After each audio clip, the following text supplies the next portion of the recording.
Okay, can I get a mic check? Sound alright? 1, 2. Alright, thanks, Eric, Thomas. Um, Bear with me 1 second. Trying to get set up. Alright, well, tonight we'll take a look at, again, we'll talk a little bit about the 10 horns in a study called Head versus Horn. And we want to, go back to the Great Tribulation again. And what I'd like to try and do, Lord willing, in this study is the contrast between Revelation 12 and Revelation 13. Take a look at the horns and the heads and the timing of the crowns. Yeah, the timing of the crowns. And I'm sure by now, by God's grace, we've come to realize that in tribulation, Satan is ruling. The believers, they're afflicted. The two witnesses are killed. And so they're not wearing a crown. They're not in charge. But Satan is in charge. But coming out of the Great Tribulation, I think we do read language where the believers now, they receive the crown. And another thing we'll look at later on is to see that if the crown, spiritually, it is referring to Christ. That's not surprising, right? Let me ask you, what about the head? Who do you suppose the head, when we read about 7 heads and 10 horns, who do you suppose the head is actually pointing to? And there again, I would have to say it is pointing to Christ. Now keep in mind, we're looking at the kingdom of God in a time of tribulation. So God is concerned with the whole body. And then we read about the separation. Yeah, Christ is the head.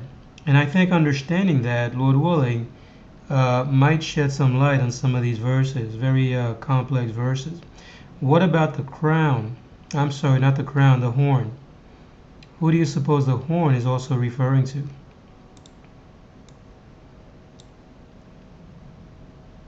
That would have to be Christ again. And I'll see if I can share some verses, related to that. Revelation chapter 12, verse 1. There appeared a great wonder in heaven, a woman clothed with the sun, the moon under her feet. Yeah, exactly. That's the verse I was thinking of, Thomas. A horn of salvation. Yeah. And upon her head a crown of 12 stars. And I think given the context, we begin to see how this is talking about the elect body, more specifically, right? The elect, the believers, prior to the separation. How do we know that? Well, take a look at some related verses, and then we'll take a look at verse 2. Saying, hurt not the earth, neither the sea, nor the trees, till we have sealed the servants of our God in their foreheads. And how many were sealed? 144,000 of all the tribes of the children of Israel. So the number 12, a crown of 12 stars, I think it's pointing to the elect body, the 144,000 being sealed, which is 12, 12, and 1,000. So this would seem to relate. This woman here in verse 1 is talking about the believers. Now, what are they doing? She being with child, cried, travailing in birth and pain to be delivered. So can you see how the believers now, they are waiting? Waiting for what? Waiting for deliverance, salvation, time when God is revealed. Babylon is fallen. Now God brings judgment to the church. A woman, John chapter 16, verse 21. A woman, when she is in travail, have sorrow, because her hour is come. That's the hour of tribulation, I propose. The day and the hour. So the church, the body is mourning. The body is in tribulation. A woman when she is in travail have sorrow, because her hour is come. But as soon as she is delivered of the child, she remembereth no more the anguish for joy. And who is the joy? There again would have to be talking about Christ. When Christ is revealed, now there is joy in heaven. God unseals the Bible to the elect. Now take a look at verse 3.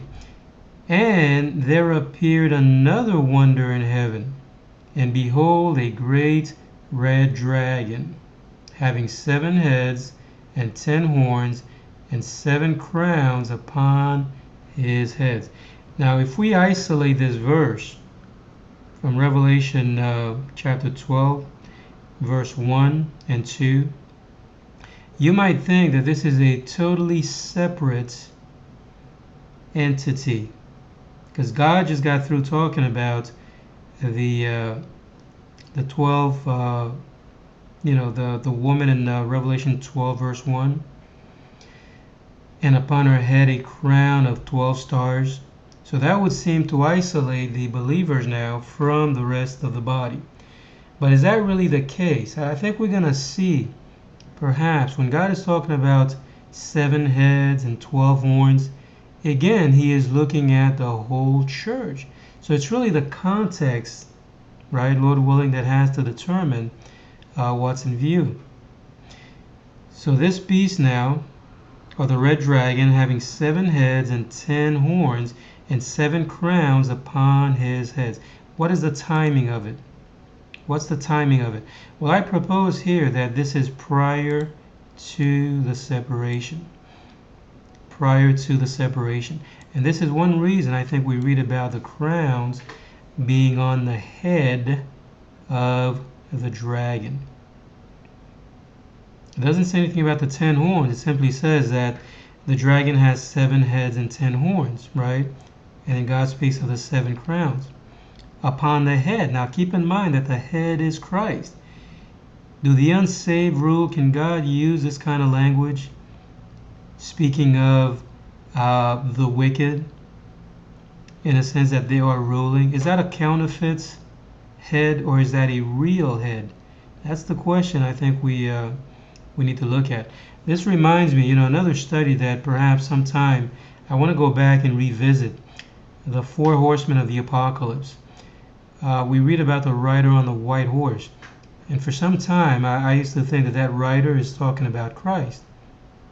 Well, in reality, I think it's talking about Satan.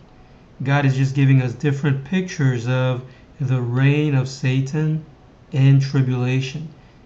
So he is spoken of as conquering and to conquer. Now, even though God speaks of the color white, I don't think it means that it's talking about Christ, but rather the fact that the body is overtaken, right, with Antichrist. If they are ruling, but that's something we'll come back to perhaps another time. But it's the same principle here, I propose, where we read about the crowns on the head, but the timing of it is the Great Tribulation. 2 Thessalonians, whitewashed graves. Yeah, some other verses someone was sharing on Facebook, Thomas, and I began to think about that, and I think they were correct. They're looking at the same picture, and they had some verses to share to show how the white can also be used in the context of evil or the wicked. So that I believe is what's in view. Let no man deceive you by any means, for that day shall not come except there come a falling away first, and that man of sin be revealed, the son of perdition. And what does he do? He opposeth and exalteth himself above all that is called God. So Satan already begins to rule at the time of the falling away. And this is one reason I propose again that he receives the kingdom in tribulation. He is ruling. We read about the seven crowns being on the head. That's the body of Christ. Christ is the head of the body. But it's really looking at Antichrist and the fact that they are conquering, right? So he opposeth and exalteth himself above all that is called God. Now, it's not surprising. I want to go back to this verse. I keep coming back to this verse again and again because I think, Lord willing, it is so important that we see this, because I think it begins to tell us how we have to look at the numbers. We can't be, sidetracked by the numbers, because the numbers, God is using the number 7 here. It is looking at the body of Christ in tribulation, so there could be both judgment as well as salvation in view. Same thing I think we're going to see with the horns. The horn is really pointing to the whole kingdom, and the head likewise. And I saw one of his heads as it were wounded to death, and that would have been a time when Christ was revealed. The time when Satan is ruling in tribulation. The sword comes on the land, and then God heals the wound, right? That's salvation, separation, come out of for my people. And then God allows him to go into perdition, and all the world wondered after the beast. Okay, let's go back to Revelation 12, verse 4. And his tail drew the third part of the stars of heaven, and did cast them to the earth. And there I propose is the chastisement of the elect. The third part, God is going to bring them through the fire, to refine them, to try them. So, corporately, they're still subject to this beast. They're subject to this kingdom that has not yet been separated. Revelation 17, verse 12. And the 10 horns which thou sawest are 10 kings, which have received no kingdom as yet, but receive power as kings 1 hour with the beast. Now, the 10 horns is a little bit complex, and I think by God's grace, the one thing that we're beginning to see, as I propose, is that it's not really the number. We're not looking at the 10 horns to say, well, it's all the elect or it's all the unsaved. It really depends on the context, because the 10 horns is looking at the kingdom. Same thing with the head. Can you see that? And I saw one of his heads as it were wounded to death, and his deadly wound was healed. So in this context, the 10 horns, God, I think he is focusing on the elect, those who are yet to come out of Babylon. But they're still a part of this entity. So they've received no kingdom as yet, but received power as kings 1 hour with the beast. Lamentations chapter 5, verse 16. The crown is fallen from our head. Isn't that interesting? When does that happen? When do the believers lose a crown? And the crown, as I said earlier, it has to be a reference to Christ. And so is the head. Yeah. In tribulation. Now, here's another verse, a very similar verse. Yeah, they lost the head. Take a look at Job 19, verse 9. He hath stripped me of my glory, and taken the crown from my head.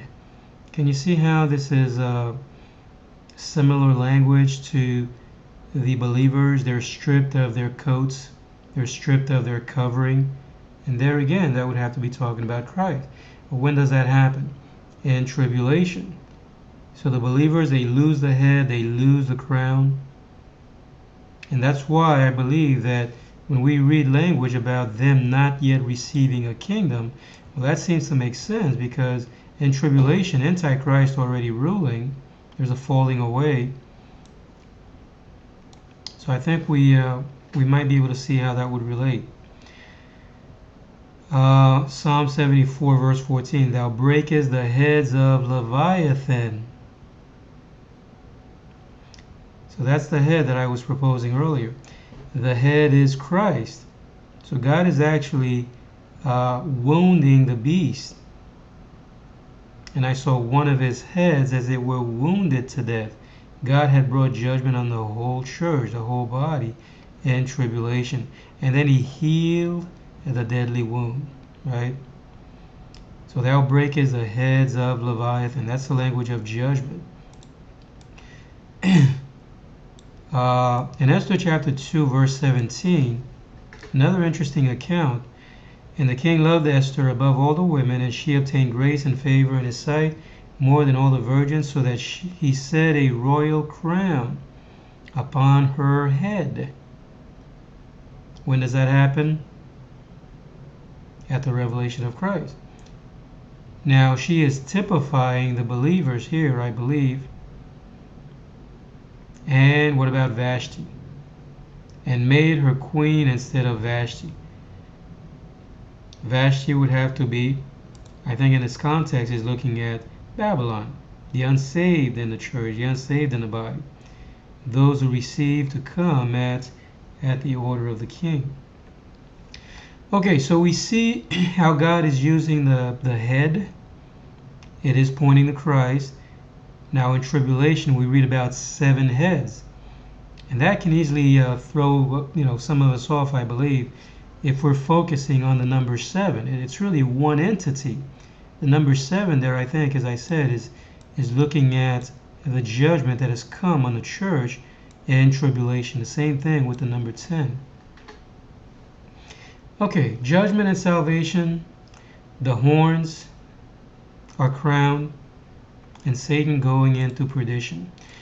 So I think it's interesting here, looking at Revelation 13, verse 1. Now keep in mind, we want to examine the context. And I stood upon the sand of the sea and saw a beast rise up out of the sea, having 7 heads and 10 horns. And upon his horns 10 crowns. Now why would this not be Satan, again ruling in tribulation? I think that's the important question. Because this could, we can easily look at this and say, well, this is the 10 horns. That's the rule of Satan in tribulation. And that's the way that I used to understand this verse. But before that, I used to also look at the 7 heads as Satan ruling during the New Testament church age. But I don't think that that's what's in view there. So let's see if we can follow the language.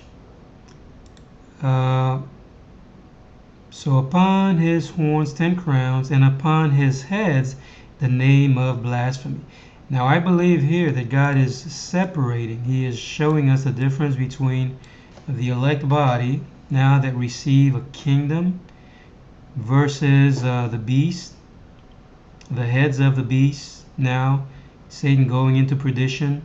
And the main focus is blasphemy, where the word of God is completely blasphemed, and the world, right, everyone else goes after the beast. God allows the church now to destroy the church, and at the same time he is saving, he is redeeming the elect. So Revelation 17 verse 3, and I saw a woman sit upon a scarlet colored beast, full of names of blasphemy, having 7 heads and 10 horns. Here is the mind that hath wisdom. The 7 heads are 7 mountains on which the woman sitteth. Again, I don't think the number is really important here. I think God is looking at the church, at the kingdom, and then he is recapping, right? We looked at this verse before in the study that I offered called 5 are fallen, and there are 7 kings. Now, are the believers included, do you suppose, in these kings here, 7 kings? Well, I think yes, they would have to be included because they're still a part of the entity. They're still a part of the body. Can you see that? 7 kings doesn't mean that all these kings are wicked, because the rest of the Bible, when we analyze the pattern that God is using there, it is always judgment and then salvation, judgment and salvation. That's the message, I think, by God's grace we're seeing for the most part in the Bible. And we know that, judgment begins at the house of God. So there is judgment also on the part of the elect in a form of chastening. 7 kings, 5 are fallen, 1 is, and the other is not yet come. When he cometh, he must continue a short space. And that, I believe, is looking at the church committing suicide, right? As I've offered before. Let's take a look at a couple of other familiar verses. And the beast that was and is not, even he is the 8th, and is of the 7, and goeth into perdition. So can you see how this would tie into the 7 heads? And I saw one of his heads as they were wounded to death, and the deadly wound was healed. God provided salvation, redemption to this beast, to the elect body, or to the body as a whole. And then now we're looking at after the tribulation, he is the 8th. Now God is going to allow him to go into perdition. Now here's another verse I think would tie in and hopefully might establish the timing of these events. Revelation 17 verse 8, the beast that thou sawest was, and I propose again that he was, in the sense that he is ruling in tribulation. There's a falling away. Christ is not yet revealed. So he receives a crown in tribulation. But then he is not.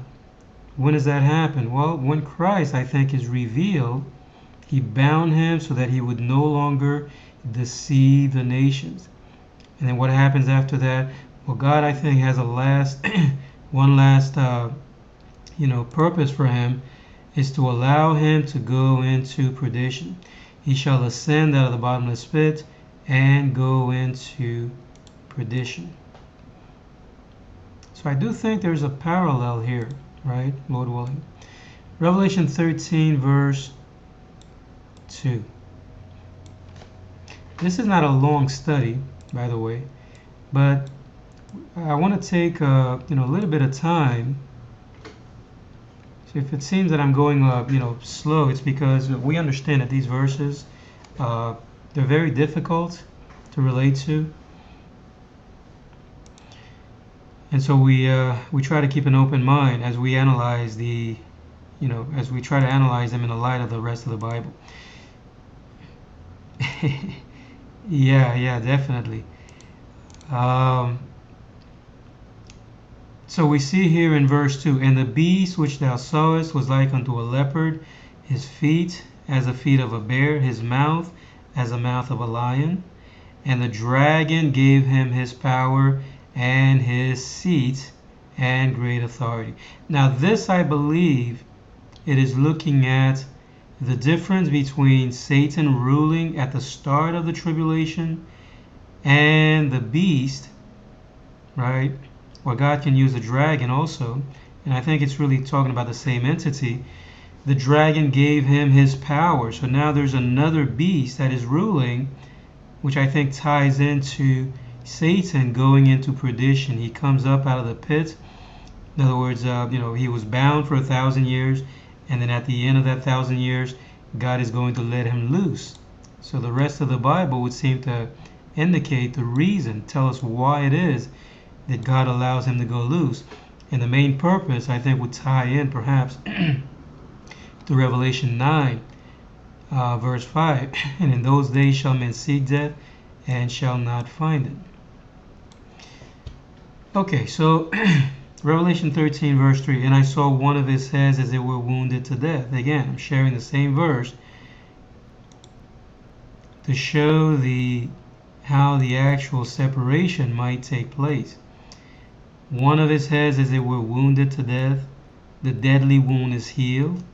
That's the redemption. That's salvation. Come out of her, my people. It is after the tribulation now. God is going to gather his elect from the four winds. But at the same time, and I think the best example perhaps, you guys were here when we talked about remember when Christ cast out a devil from this man? And the devils, they asked him, they said, if thou cast us out, what was the request? that they had. If thou cast us out, suffer us to go into what? Into the herd of swine. Yeah, into the herd of swine. And that's exactly what happened. So the unclean spirit came out of the man, and God allowed them now to go into the swine. Now, who would the swine be typifying again? And then let me see if I can grab that verse. And then we read about them choked in the sea.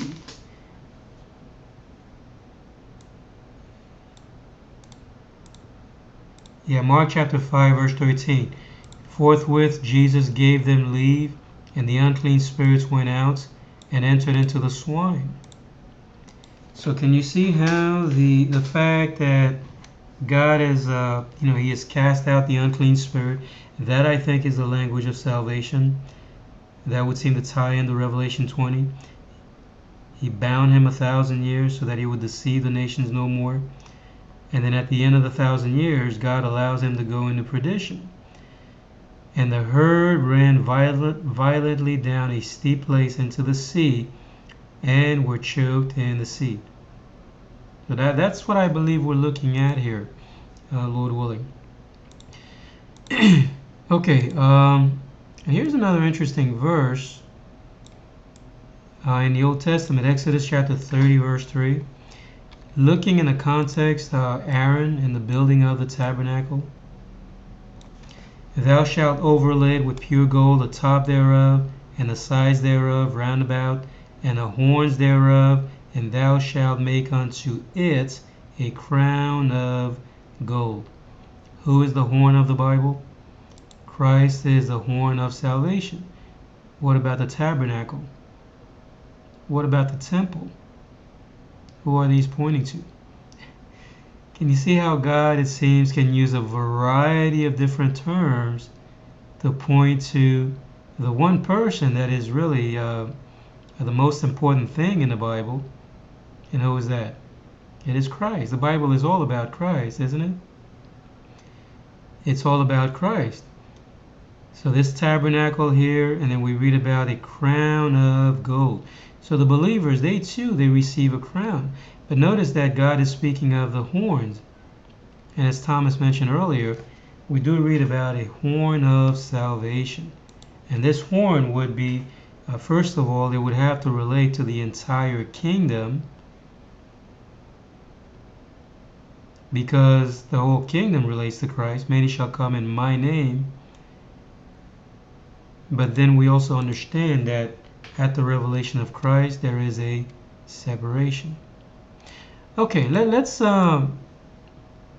take a slight detour, but we're still going to be looking at the same topic. I want to look at the numbers, the way God is using some of the numbers in the Bible. And as I mentioned earlier, I truly believe that they're all inclusive. They're looking at the entire kingdom.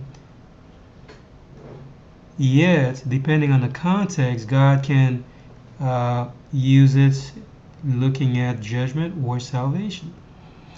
Revelation 11 verse 13. The same hour there was a great earthquake, and 1/10 part of the city fell. And in the earthquake were slain of men 7,000. Now, what about the 10th part? We read about the number 10, the number 100, even the number 1,000. So if the 10th is looking at the whole, does this mean that the entire city fell? In verse 13 here. What hours are we looking at, first of all? In the same hour there was a great earthquake. The day and the hour, right? The hour of judgment, the day of the Lord. It's the same hour. The believers received the word to speak in the same hour. So the same hour there was a great earthquake, and the 10th part of the city fell. Well, what happened to the rest? What happened to the rest of the city? What about the other 90%? Is that important? So how do we understand the fact that the 10th part of the city fell? Well, we know, right, from the rest of the Bible, God brings back the captivity of the believers. So even though God is using the number 10 here, the 10th part of the city, it's really looking at that portion of the city that identifies with the wicked, right? Can you see that? Yeah, exactly, Eric. It is the context would seem to indicate, right? In the earthquake were slain of men. The same thing with the next portion. Were slain of men 7,000. Well, the number 7, we read about the beast having 7 heads and 10 horns. Does this mean that the whole kingdom fell? No.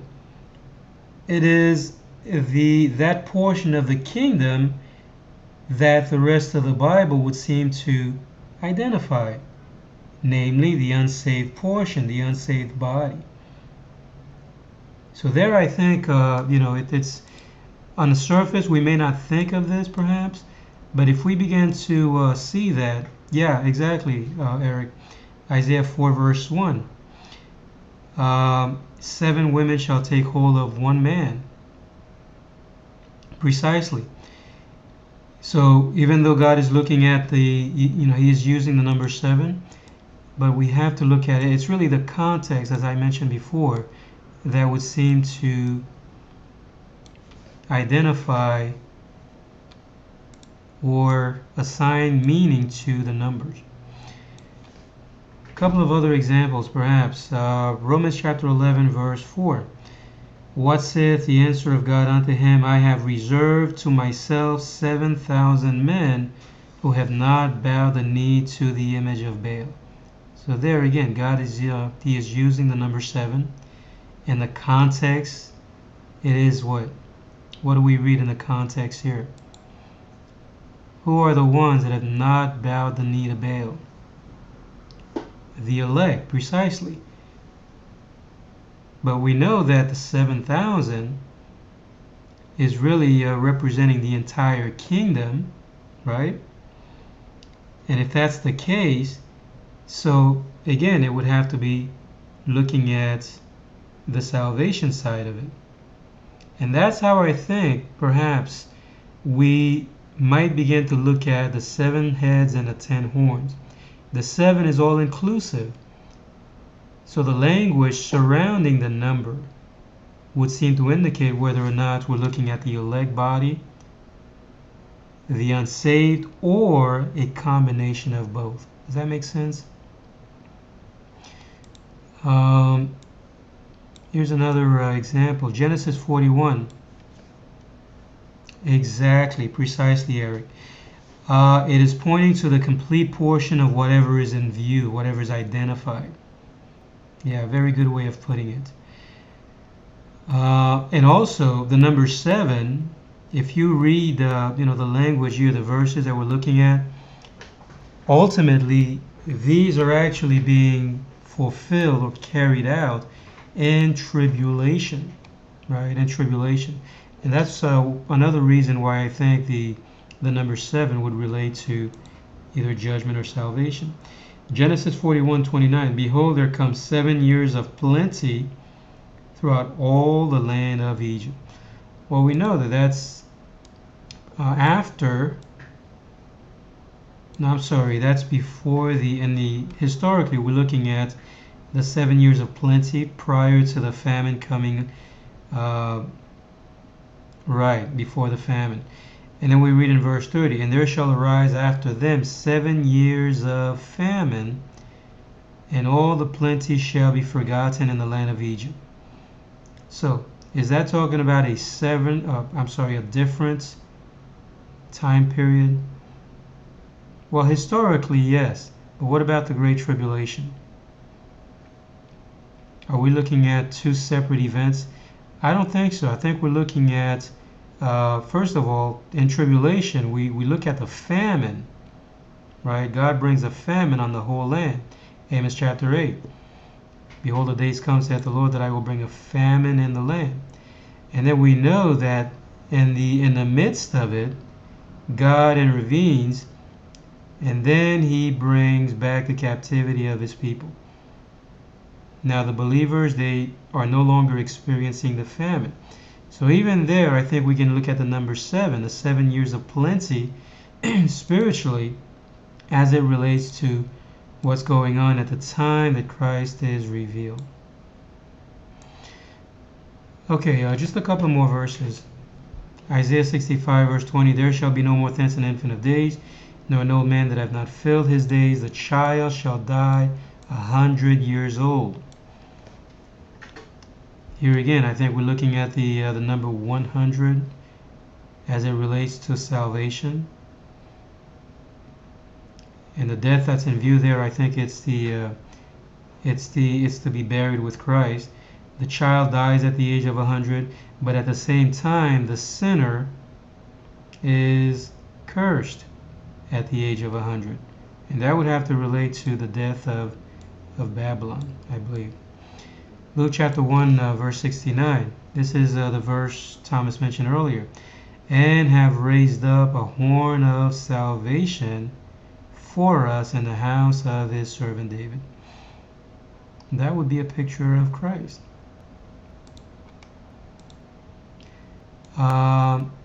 Here's another verse similar to what I shared earlier at the start.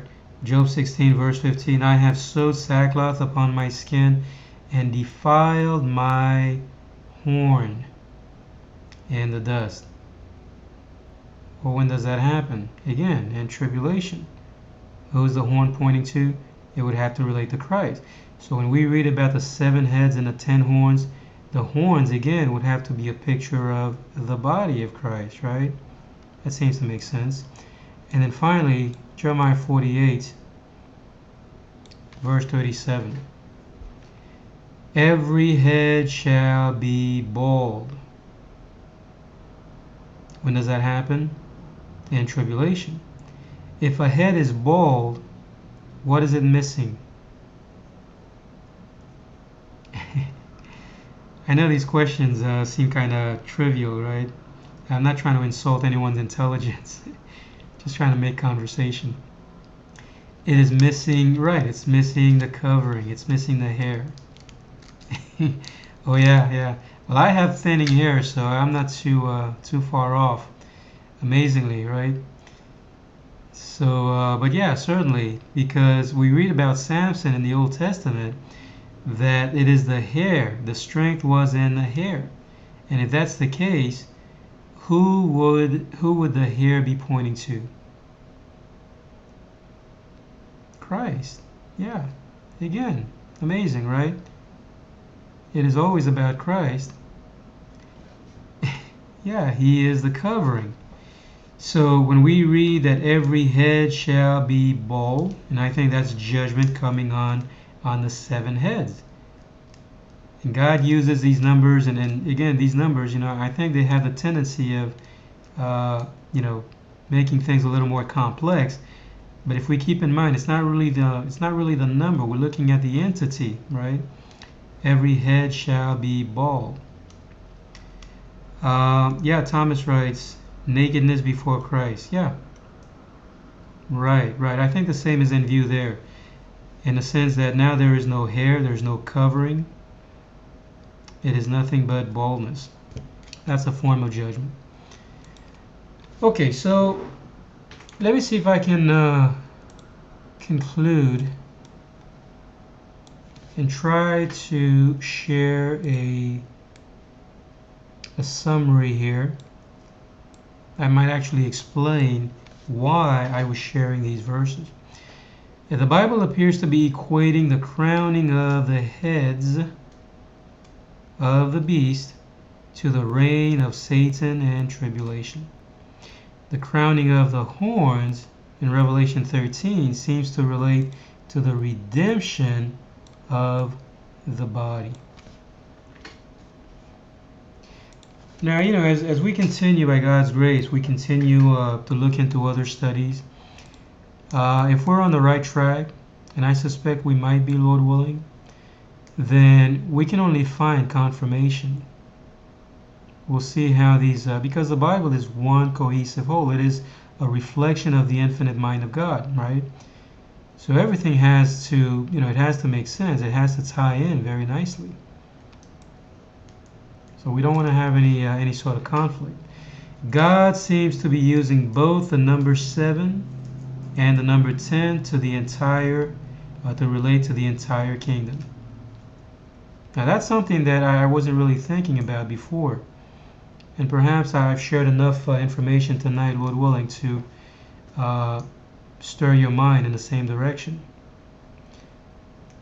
The number 7 and the number 10 relating to the entire kingdom. So the context would have to determine whether we're looking at judgment or salvation. And as I said earlier, the head, I think it is pointing to Christ, and the horn as well.